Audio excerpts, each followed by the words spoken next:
Професионалните јавачи без седло привлекуваат големи толпи на националниот саем во Колорадо.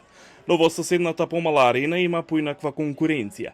Таму деца јаваат овци на семеен настан наречен матон бастин, што имитира припитомување на диво животно.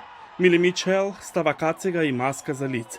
Облечена е во нафатиран елек и незините родители требаше да потпишат согласност.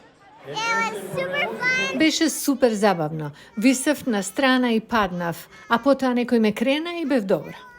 За јавање овца, детето треба да има 5 или 6 години и да тежи помалку од 25 килограми. Паркер Вилкок издржа најдолго пред да падне.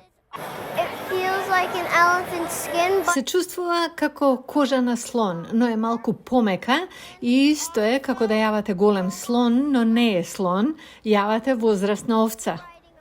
Постарите браќа на Седона Абјето учествувале на овој натпревар и таа вели дека знаела што да очекува. Малку е страшно, но и забавно. Мислам дека овците сакаат да се ослободат од нас. Мајка ѝ има дилеми. На почетокот мислев, изгледа на вистина мала во споредба со таа овца, а потоа се молев да не се повреди или да биде изгазена. Таа вели дека тоа е дел од доживувањето на ова шоу. Тоа е само дел од ранчерскиот живот и дел од она што го правиме. Дел е од она што ја прави Америка голема. Навистина, сите овие мали нешта. Традицијата на ова национално шоу за добиток е долга 40 години. Оваа година имаше многу медали за младите јавачи.